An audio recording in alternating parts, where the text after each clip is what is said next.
Welcome to my channel. आज आम ए पंचम श्रेणी साहित्य बहिर जापान रो अनुभूति सनातन पंडा लिखिं तार प्रश्न उत्तर करवा। देला एक नंबर क देला जापान देश आमर केउ नाम जनाशुना लिखिब। जापान देश आमर सूर्योदयर देश, सूर्योदयर देश नाम जनाशुना। जापान और भारतर समय मध्य केते तफात थाए लिखिब। जापान और भारतर समय मध्य 3 घंटा 30 मिनिट तफात। भारतर समय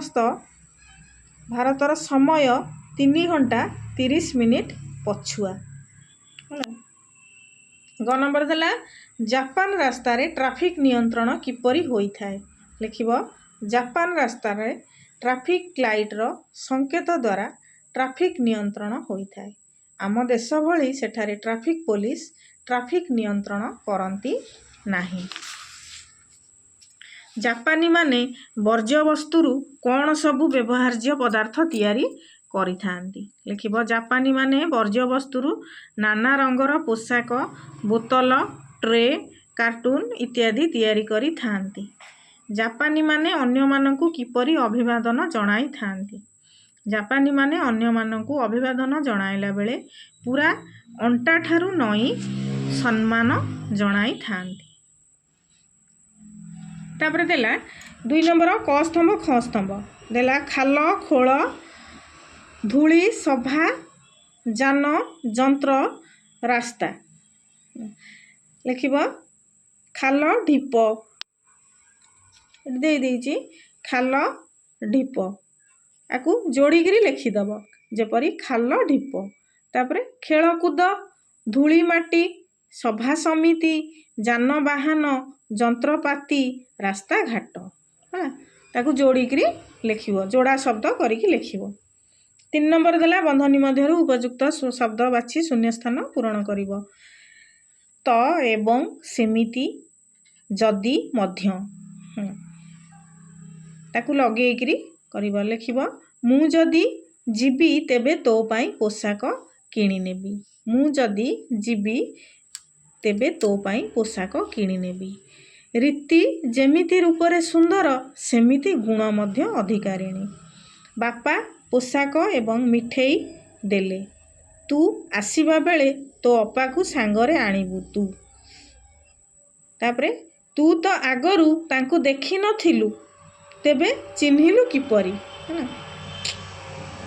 तापरे देला तळ शब्द गुड़िक विपरीत लिंग प्रकाश करुथिबा शब्द लिखिब। शिक्षक शिक्षक शिक्षिका शिक्षक परिचारिका परिचारका परिचारक संयोजिका संयोजक एडी ठीक टाकू लिखिब। छात्र छात्री वयस्क वयस्का। 5 नंबर देला कारखाना रे व्यवहृत जंत्रपाति खंजा जाइछि। एही वाक्य रे जेउ शब्द तळे गार दिया जाइछि ताहा एक क्रियापद। सेही परि तळ वाक्य गुडी को शब्द गुडी को क्रियापद ता तळे गार देबा। आमे नरिता विमान बंदर रे ओल्हाइलु हैला। खंजा जाइछि जेमति हेइछि गोटे क्रिया ओल्हाइलु तळे गार दब। सेमाने परस्पर कथा हेउछंती तळे गार दब। जापानी माने खूब कम कथा कुहंती तळे गार दब क्रिया। पिला माने काली बनभोजी करिबे तळे अंडरलाइन कर दब। मु शिक्षकंकु मो असुविधा जणाइली तळे गार दब। 6 नंबर देला बाम पाखर गोलेई रे शब्द सहित डाहाण पाखर गोलेईर संपर्क थिबा शब्द को एकाठी करी लिखिब। निघोड़ लिखिब निद हैला। आथरु बाछिकी लिखिब निघोड़ निद। प्रचंड आनंद नहीं प्रचंड खरा हब। अत्यंत आनंद। उत्कट गंध। कठोर दंड। असह्य जंत्रणा। तापरे कोमल स्वर। 7 नंबर देला तळ उक्ति गुड़िक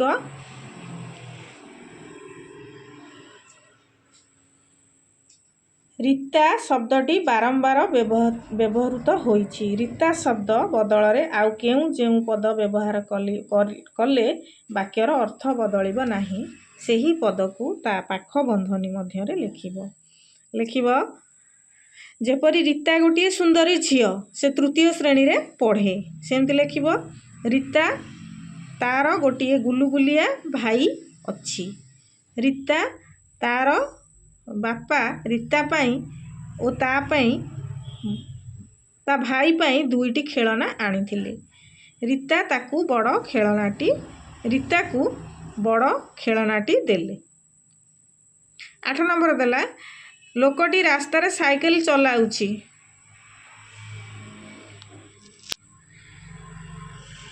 ଏହି ବାକ୍ୟରେ ଗାର ଦିଆଯାଇଥିବା ଲୋକଟି ହେଲା ଶବ୍ଦ ଗୋଟିଏ ଲୋକକୁ ବୁଝାଉଛି। ବହୁତ ଲୋକକୁ ବୁଝାଇବାକୁ ହେଲେ ବାକ୍ୟଟି ଏପରି ହେବ, ଲୋକମାନେ ରାସ୍ତାରେ ଯାଉଛନ୍ତି। ସେମିତି ସବୁ ତିଆରି କରିବ। କ'ଣ? ଗାଈଟି ପଡ଼ିଆରେ ଚରୁଥିଲା। ଲେଖିବ ଗାଈ ଗୁଡ଼ିକ ପଡ଼ିଆରେ ଚରୁଥିଲେ। ହେଲା, ତାପରେ ଲେଖିବ ସେଦିନ ମୁଁ ନୂଆଦିଲ୍ଲୀରୁ ଯାତ୍ରା ଆରମ୍ଭ କଲି। ଲେଖିବ ସେଦିନ ଆମେମାନେ ନୂଆଦିଲ୍ଲୀରୁ ଯାତ୍ରା ଆରମ୍ଭ କଲୁ। ମହିଳା ଜଣକ ଆମକୁ ଅପେକ୍ଷା କରିଛନ୍ତି। ଲେଖିବ ମହିଳାମାନେ ଆମକୁ ଅପେକ୍ଷା କରିଛନ୍ତି। ବସ୍ଟି କାଲି ଏଠାରେ ନବରଙ୍ଗପୁର ଯିବ। ଲେଖିବ ବସ୍ ଗୁଡ଼ିକ କାଲି ଏଠାରୁ ନବରଙ୍ଗପୁର ଯିବ। କୃଷ୍ଣମୋହନ ବାବୁଙ୍କ ଝିଅଟି ଖୁବ୍ ଚାଲାକ। ଲେଖିବ କୃଷ୍ଣମୋହନ ବାବୁଙ୍କ ଝିଅମାନେ ଖୁବ୍ ଚାଲାକ। 9 ନମ୍ବର ଦେଲା ତଳ ପ୍ରଶ୍ନ ଗୁଡ଼ିକର ଉତ୍ତର ଲେଖିବ। ଜାପାନୀମାନେ ପରିଶ୍ରମୀ ବୋଲି ଲେଖକ ଜାଣିପାରିଥିଲେ କିପରି? ଲେଖିବ ଲେଖକ ଜାପାନରେ ସକାଳ 7ଟାରେ ପହଞ୍ଚିଲେ। ସେ ଜାପାନର ରାସ୍ତାରେ ଗଲାବେଳେ ଦେଖିଲେ ଯେ ଅଧିକାଂଶ ଲୋକ ରାସ୍ତାରେ ସାଇକେଲ ଚଲାଇ ଅଥବା 4 ଚକିଆ ଯାନରେ ଯାଉଛନ୍ତି। ଏପରି ବୟସ୍କ ଲୋକମାନେ ଏବଂ କୋଟ୍ ପିନ୍ଧା ଟାଏ ପିନ୍ଧା ବାବୁମାନେ ମଧ୍ୟ ରାସ୍ତାରେ ସାଇକେଲ ଚଲାଇ ଯାଉଛନ୍ତି। ଏଥିରୁ ଲେଖକ ଅନୁମାନ କଲେ ଯେ ଜାପାନୀମାନେ ଅଧିକ ପରିଶ୍ରମୀ ଓ ପରିବେଶ ପ୍ରେମୀ। 9 ନମ୍ବର ଦେଲା ଜାପାନୀମାନଙ୍କର ଡଷ୍ଟବିନ୍ ବ୍ୟବହାର ପ୍ରକ୍ରିୟାରୁ ତୁମେ କ'ଣ ବୁଝୁଛ? ଲେଖିବ ଜାପାନୀମାନଙ୍କର ଡଷ୍ଟବିନ୍ ବ୍ୟବହାର ପ୍ରକ୍ରିୟାରୁ ସେମାନେ କେତେ ପରିଷ୍କାର ପରିଚ୍ଛନ୍ନ ଓ ପରିବେଶ ପ୍ରତି କେତେ ସଚେତନ ତାହା ଜଣାପଡ଼େ। ଆବର୍ଜନା ପରିମାଣ କମାଇବା ପାଇଁ ସେମାନେ ସର୍ବଦା ସତର୍କତା ଅବଲମ୍ବନ କରନ୍ତି। ସେମାନେ ଖାଦ୍ୟ ନଷ୍ଟ ହେବାକୁ ନ ଦେବା ସଙ୍ଗେ ସଙ୍ଗେ ଯେଉଁ ଜିନିଷ ଶୀଘ୍ର ନଷ୍ଟ ହୁଏ ନାହିଁ ସେପରି ଜିନିଷ କିଣିବାକୁ ପସନ୍ଦ କରନ୍ତି। ପ୍ରତ୍ୟେକ ଅବ୍ୟବହୃତ ଜିନିଷକୁ କିପରି ପୁନଃ ବ୍ୟବହାର କରିହେବ ତାହା ଉପାୟ ଚିନ୍ତା କରି ପୁନଃଚକ୍ରଣ ପଦ୍ଧତିରେ ସୁନ୍ଦର ନିତ୍ୟ ବ୍ୟବହାର୍ଯ୍ୟ ଜିନିଷ ତିଆରି କରି ବ୍ୟବହାର କରନ୍ତି। 10 ନମ୍ବର ଦେଲା ଜାପାନ ଦେଶର ଶିକ୍ଷା ବ୍ୟବସ୍ଥା ସମ୍ପର୍କରେ ଯାହା ଜାଣିଲ ଲେଖ। ଲେଖିବ ଜାପାନ ଦେଶର ଶିକ୍ଷା ବ୍ୟବସ୍ଥା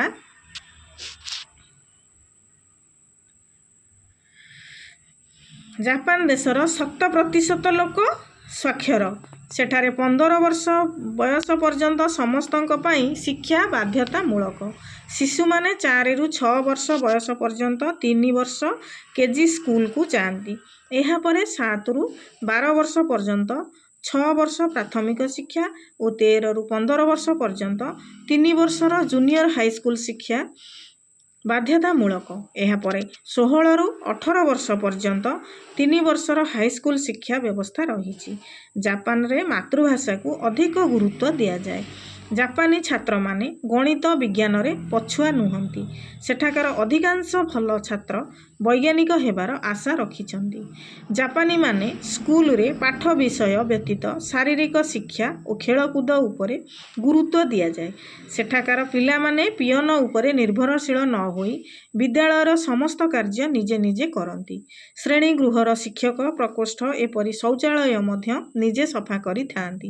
ସେମାନେ ଏହିସବୁ କାର୍ଯ୍ୟ ଦଳ ବାନ୍ଧି କରନ୍ତି। ପିଲାମାନେ ଶିକ୍ଷକଙ୍କ ନିର୍ଦ୍ଦେଶ ଅକ୍ଷରେ ପାଳନ କରିଥାନ୍ତି। 10 ନମ୍ବର ଦେଲା ଭାରତୀୟ ପିଲା 3 ଜଣ ସେଦିନ ପ୍ରାତଃ ଭୋଜନ ଖାଇ ପାରିଲେ ନାହିଁ କାହିଁକି? ଲେଖିବ ଜାପାନୀମାନେ ସେମାନଙ୍କ ପ୍ରତ୍ୟେକ କାର୍ଯ୍ୟ ଶୃଙ୍ଖଳାର ସହିତ କରନ୍ତି। ସମୟାନୁବର୍ତ୍ତତା କଡ଼ାକଡ଼ି ଭାବେ ରକ୍ଷା କରନ୍ତି। 1 ମିନିଟ୍ ବିଳମ୍ବକୁ ମଧ୍ୟ ସେମାନେ ପସନ୍ଦ କରନ୍ତି ନାହିଁ। ସେମାନଙ୍କର ପ୍ରାତଃ ଭୋଜନ ସମୟ ସକାଳ 7ଟାରୁ 8ଟା। ମାତ୍ର ଭାରତୀୟ ପିଲା 3 ଜଣ ଜଳଖିଆ ପ୍ରକୋଷ୍ଠରେ 8 ଘଣ୍ଟା 2 ମିନିଟ୍ରେ ପହଞ୍ଚିଲେ। ସେତେବେଳେ ଜଳଖିଆ ପ୍ରକୋଷ୍ଠ ଦ୍ୱାର ବନ୍ଦ ହୋଇଯାଇଥିଲା। ସେମାନଙ୍କର 2 ମିନିଟ୍ ବିଳମ୍ବ ଯୋଗୁଁ ସେମାନଙ୍କୁ ପ୍ରାତଃ ଭୋଜନରୁ ବଞ୍ଚିତ ହେବାକୁ ପଡ଼ିଥିଲା। ମନ ଜାଣି ଫଳ। ଏଥିରୁ ତୁମେ କ'ଣ ବୁଝୁଛ? ଲେଖିବ ମନ ଜାଣି ଫଳ କହିଲେ ଆମେ ବୁଝୁଛୁ ଇଚ୍ଛା କରିଥିବା ଫଳ ପାଇବା। ଯେକୌଣସି ଜିନିଷ ଇଚ୍ଛା କରିଥିବା ଜିନିଷକୁ ଆମେ ପାଇବା।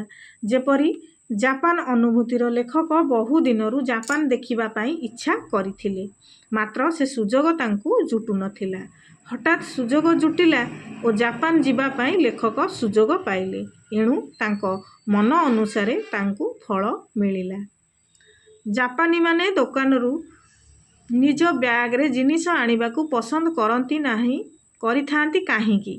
ଲେଖିବ ଦୈନନ୍ଦିନ ଜୀବନରେ ଆବର୍ଜନାର ପରିମାଣ କମାଇବା ପାଇଁ ଜାପାନୀମାନେ ମୂଳରୁ ସତର୍କତା ଅବଲମ୍ବନ କରନ୍ତି। ତାପରେ ଥରେ ବ୍ୟବହାର ପରେ ଜାପାନୀମାନେ କୌଣସି ଜିନିଷ ସଙ୍ଗେ ସଙ୍ଗେ ଫିଙ୍ଗି ଦିଅନ୍ତି ନାହିଁ। ପ୍ରତ୍ୟେକ ଜିନିଷ ଫୋପାଡ଼ିବା ପୂର୍ବରୁ ଏହା କେଉଁ ଉପାୟରେ ବ୍ୟବହାର କରାଯାଇପାରିବ ଚିନ୍ତା କରିଥାନ୍ତି। ତେଣୁ ଅଯଥା ଦୋକାନରୁ ପଲିଥିନ୍ଟିଏ ନ ଆଣି ନିଜ ବ୍ୟାଗରେ ଜିନିଷ ଆଣିବାକୁ ସେ ପସନ୍ଦ କରିଥାନ୍ତି। 10 ନମ୍ବର ଦେଲା ବାକ୍ୟ ଗଠନ କର। ଶବ୍ଦଗୁଡ଼ିକ ବାକ୍ୟ ଗଠନ କରିବ। ଅଭିଳାଷ। ମୋର କନ୍ୟାକୁମାରୀ ବୁଲିଯିବା ପାଇଁ ଅଭିଳାଷ ଅଛି। ଅଗ୍ରସର। କଇଁଚଟି ଧୀରେ ଧୀରେ ଅଗ୍ରସର ହୋଇ ଯାଉଛି। ଅନୁସନ୍ଧାନ। ପିଲାମାନେ ନିୟମିତ ବିଦ୍ୟାଳୟକୁ ଆସୁଛନ୍ତି କି ନାହିଁ ଅନୁସନ୍ଧାନ କରାଯାଉଛି। ଅଭିଭାବକ। ଆମେ ନୂତନ ଶିକ୍ଷକଙ୍କୁ ଅଭିବାଦନ ଜଣାଇଲୁ। ଆଗ୍ରହ। ଦୀପାର ଅଙ୍କ କଷିବାରେ ଭାରି ଆଗ୍ରହ ଅଛି। ତାପରେ ଦେଲା ବାକ୍ୟ ଗୁଡ଼ିକୁ ପଢ଼ ଓ ପ୍ରତି ବାକ୍ୟ ପାଇଁ ପ୍ରଶ୍ନ ଗଢ଼ିବ। ଦେଲା ଟୋକିଓରେ ରାସ୍ତାଘାଟ ପୁରା ଚକଚକ ଦିଶୁଥାଏ। ଲେଖିବ ପ୍ରଶ୍ନଟା ଲେଖିବ ଟୋକିଓର ରାସ୍ତାଘାଟ କିପରି ଦିଶୁଥାଏ। ଜାପାନର ରାସ୍ତାର ଛକମାନଙ୍କରେ ଯାନବାହନ ଓ ପଦଚାରୀମାନଙ୍କୁ ନିୟନ୍ତ୍ରଣ କରିବା ପାଇଁ ଟ୍ରାଫିକ୍ ଲାଇଟ୍ର ସଂକେତ ଯଥେଷ୍ଟ। ଲେଖିବ ଜାପାନର ରାସ୍ତାର ଛକମାନଙ୍କରେ ଯାନବାହନ ପଦଚାରୀମାନଙ୍କୁ ନିୟନ୍ତ୍ରଣ କରିବା ପାଇଁ କ'ଣ ଯଥେଷ୍ଟ ହୋଇଥାଏ? ଗ ନମ୍ବର ଗ୍ରାହକ ଜାପାନୀ ୟେନ୍ ପକାଇବା ମାତ୍ରେ ଏକ ନାଲି ରଙ୍ଗର ଆଲୋକ ଜଳି ଉଠେ।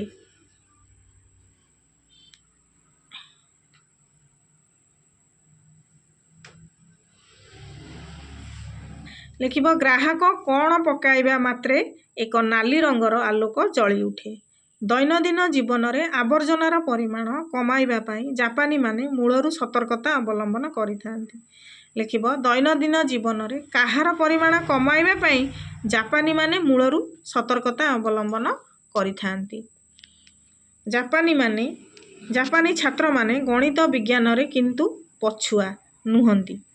ଲେଖିବ ଜାପାନୀ ଛାତ୍ରମାନେ କେଉଁ ବିଷୟରେ ପଛୁଆ ନୁହନ୍ତି? ଜାପାନରେ ମାତୃଭାଷାକୁ ଅଧିକ ଗୁରୁତ୍ୱ ଦିଆଯାଏ। ଲେଖିବ ଜାପାନରେ କେଉଁ ଭାଷାକୁ ଅଧିକ ଗୁରୁତ୍ୱ ଦିଆଯାଏ?